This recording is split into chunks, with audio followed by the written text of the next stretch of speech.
Senta que lá vem a história.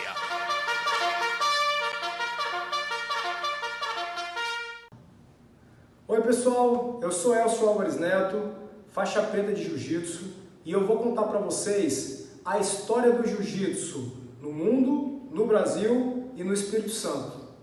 O Jiu-Jitsu brasileiro é uma arte marcial de raiz japonesa, que se utiliza essencialmente de golpes de alavanca, torções, pressões e projeções para levar o oponente ao chão e dominá-lo. Literalmente, Ju em japonês significa suavidade, brandura, e Jitsu, arte, técnica, daí seu sinônimo literal, arte suave. Sua origem secular, como sucede com quase todas as artes marciais ancestrais, não pode ser apontada com precisão. Estilos de luta parecidos foram verificados em diversos povos, da Índia à China, nos séculos 3 e 4. O que se sabe é que seu ambiente de desenvolvimento e refinamento foram as escolas de samurais. A finalidade de sua criação deu-se pelo fato de que, no campo de batalha, durante qualquer enfrentamento, um samurai poderia acabar sem suas espadas ou lanças, necessitando então de um método de defesa sem armas. O Jiu-Jitsu, assim, nascia de sua contraposição ao Kenjitsu e outras artes ditas rígidas, em que os combatentes portavam espadas ou outras armas. A arte marcial, então, ganhou um novo rumo quando o cérebro instrutor da escola japonesa Kodokan decidiu ganhar o mundo e provar a eficiência de seus estrangulamentos e chaves de braço contra oponentes de todos os tamanhos e estilos. Mitsuyo Maeda, um filho de lutador de sumô nascido no povoado de Funazawa, cidade de Hirosaki, Aomori, no Japão, em 18 de novembro de 1878 e falecido em Belém, no Pará, em 28 de novembro de 1941. Eterno defensor das técnicas de defesa pessoal do Jiu-Jitsu, Maeda embarcou para os Estados Unidos em 1904, em companhia de outros professores da escola de Jigoro Kano. À época, graças aos laços políticos e econômicos entre Japão e Estados Unidos, as técnicas japonesas encontravam grandes e notórios admiradores em solo americano. Em 1904, por exemplo, o presidente Theodore Roosevelt tomaria aulas com o japonês Yotsuhiro Yamashita. Nos Estados Unidos, o japonês começou a colecionar milhares de combates e adversários tombados pelo caminho. Em países como a Inglaterra, Bélgica e Espanha, aonde sua postura nobre fez nascer o apelido que o consagrou, Conde Koma. De volta à América, o lutador fez diversas apresentações e desafios em países como El Salvador, Costa Rica, Honduras, Panamá, Colômbia, Equador, Peru, Chile e Argentina. Em julho de 1914, o valente japonês de 1,64m e 68 kg, segundo consta, desembarcaria no Brasil para fincar raízes e mudar a história do esporte. Maeda colecionaria histórias saborosas em terras brasileiras. Após rodar pelo país, o faixa preta de Jiu-Jitsu se estabeleceu em Belém do Pará. Certo dia, encarou o desafio de um capoeirista conhecido como Pé de Bola, cerca de 1,90 m de altura e quase 100 kg. Maeda não se fez de rogado e ainda deixou o ousado rival portar uma faca na luta. O japonês desarmou ele, derrubou e finalizou o brasileiro. Conde Koma, como se tornou tradição entre os professores de jiu-jitsu, também lançava desafios para rivais famosos do boxe. Foi o que fez com o famoso boxeador americano Jack Johnson, que jamais aceitou a luta.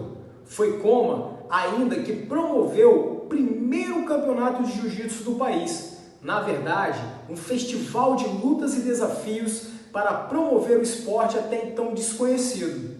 Os pesquisadores Luiz Otávio Leidner e Fábio Kio Takao encontraram na Gazeta de Notícias de 11 de março de 1915 as regras do primeiro evento marcado para o Teatro Carlos Gomes, no Rio de Janeiro, até então capital do Brasil.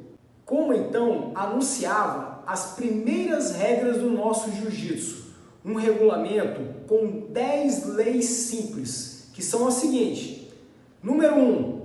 Todo lutador deverá se apresentar decentemente com as unhas das mãos e dos pés perfeitamente cortadas. Número 2. Deverá usar o traje kimono que o Conde Koma lhe facilitará. Número 3. Não é permitido morder, arranhar, pegar com a cabeça ou com o punho. Número 4. Quando se fizer o uso do pé, nunca se fará com a ponta do pé e sempre com a curva do pé. Número 5. Nunca se considera vencido o que tenha as costas em terra, ainda que tenha caído primeiro. Número 6. O que se considera vencido o demonstrará dando 3 tapinhas sobre o acolchoado ou até sobre o corpo do adversário. Número 7. O juiz deverá considerar vencido o que por feito da luta não se recorde de ter dado os 3 tapinhas. Número 8. As lutas se dividirão em rounds ou encontros de 5 minutos, por 2 de descanso, tendo o juiz de campo que contar os minutos em voz alta para maior compreensão dos participantes e do público. Número 9. Se os lutadores caírem fora do tapete ou do tatame, sem que nenhum deles tenha avisado, o senhor juiz deve obrigá-los a colocar-se de novo no centro do tatame, em pé, frente a frente. E número 10. Substituirão em suas obrigações ao senhor juiz os senhores jurados. Nem a empresa, nem o lutador que vencer é responsável pelo maior mal que possa sobrevir ao vencido, se por tenacidade não quiser dar o sinal convencionado para terminar a luta e declarar-se vencido. Foi em 1917, um adolescente de nome Carlos Gracie, que viu pela primeira vez, lá no Belém do Pará, uma apresentação do japonês que era capaz de dominar e finalizar os gigantes da região. Esse japonês era amigo de seu pai, Gastão Gracie. Maeda concordou então em ensinar o garoto, que era irrequieto, a arte de se defender. Em suas aulas, ele ensinava a Carlos e aos outros brasileiros, como Luiz França, que mais tarde seria mestre de Oswaldo Fada, os conceitos de sua arte. Em pé ou no chão, a força do oponente deveria ser a arma para a vitória. Para se aproximar do adversário, o uso de chutes baixos e cotoveladas deveriam ser os artifícios antes de levá-lo para o chão. Aluno fiel, Carlos Gracie abraçou de vez o jiu-jitsu e, para lamento da sua mãe, que sonhava em ter mais diplomatas na família célebre, passou a incutir os irmãos o amor pela arte suave. Um de 8 irmãos, Oswaldo, Gastão Júnior, Jorge, Helena, Hélio, Mari e Ilka, Carlos abriu em 1925 a primeira academia de jiu-jitsu da família Gracie. Nos jornais, o anúncio era uma obra-prima de marketing. O grande mestre teria 21 filhos, sendo que 13 deles se tornariam faixas pretas. Cada membro da família passou então a fortalecer a arte e acrescentar mais um elo à corrente criada por grande mestre Carlos, fundador e guia do clã, além do primeiro membro da família a se lançar numa luta sem regras, a que chamou então de Vale Tudo. E foi em 1924, no Rio de Janeiro, quando Carlos Gracie enfrentou o estivador Samuel, conhecido atleta da capoeira. Hélio tornou-se rapidamente o destaque entre os irmãos, pela inovação técnica que promoveu como instrutor e pelo espírito indomável que não combinava com seu porte franzino. Em consonância com as táticas de Conde Koma, os Gracie continuaram. No Rio de Janeiro, os desafios a capoeiristas, estivadores e a valentões de todas as origens e tamanhos. Se em pé os tais brutamontes botavam medo, no chão viravam presa fácil para os botes e estrangulamento que os capturavam como mágica. As vitórias da família em lutas sem regra foram se acumulando e virando lendas e manchetes nas primeiras páginas de todos os maiores jornais da região. Além dos desafios, os campeonatos entre praticantes com regras exclusivas do jiu-jitsu se fortaleciam, abastecidos por dezenas de academias diferentes. Foi nos anos de 1960 quando Carlson Gracie já pegava o bastão de seu tio Hélio como linha de frente do clã Vale Tudo, um passo importante foi dado para a consolidação do jiu-jitsu esportivo. Em 1967, a Federação de Jiu-Jitsu da Guanabara do Rio de Janeiro foi criada, sob a autorização da Confederação Nacional de Desportos do país. Entre as regras ainda primitivas, manobras como queda, montada de frente com 2 joelhos no chão e pegada pelas costas, rendiam 1 ponto ao competidor.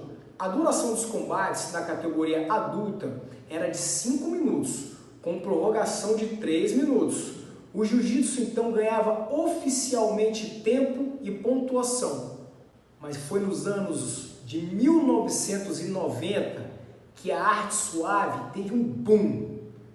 Em 2 frentes, criada por Rorion Gracie em 1993, o The Ultimate Fight Championship deu pontapé inicial no esporte midiático conhecido hoje no mundo inteiro como o MMA, a partir do ídolo Royce Gracie e com o suor derramado por irmãos e primos aparentemente invencíveis como Rickson, Renzo, Ralph, Royler, Ryan, Carley e companhia. O jiu-jitsu como arma de defesa pessoal estava então consagrado. Em outra frente, Carlos Gracie Jr. seguiu a obra do pai na organização dos campeonatos e no fortalecimento da arte como esporte regulado.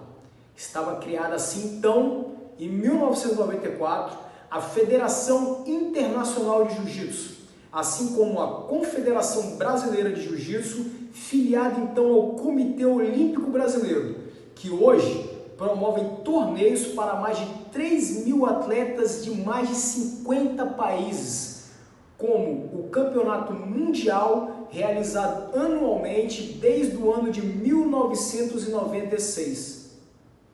Um século depois de Conde Coma desembarcar no Brasil, o nosso jiu-jitsu pode ser praticado do Alasca à Mongólia, de Abu Dhabi ao Japão. Já no Espírito Santo, não tem como falar do jiu-jitsu sem lembrar da história de Eugênio Moreira de Barros. Filho de Eugênio Van Erven de Barros e Maria Moreira de Barros, Eugênio nasceu em Teresópolis, no estado do Rio de Janeiro, onde ingressou no esporte por meio do jiu-jitsu. Eugênio foi instruído pela família Gracie, clã responsável por implantar a modalidade no Brasil. O atleta chegou a conquistar o 8º Dan, que é uma das graduações mais elevadas da arte marcial, além de se tornar faixa preta também de judô.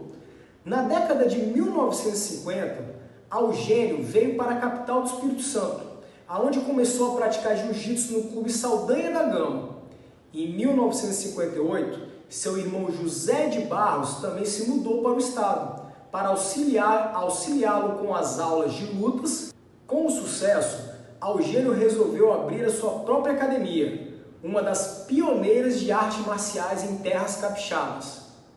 Na década seguinte, devido à falta de professores especializados no quadro da Universidade Federal do Espírito Santo, a UFES, ele foi convidado a dar aulas de judô para o curso de Educação Física, aonde trabalhou até se aposentar.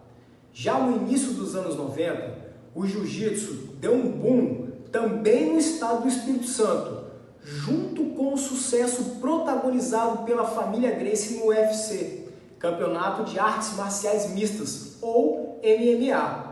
E foi em 1995 que foi criada a Federação de Jiu-Jitsu do Espírito Santo, presidida então na época pelo mestre Pedro Carlos de Andrade, o Pedrão. E foi em 1996 que aconteceu o primeiro campeonato de jiu-jitsu organizado pela federação.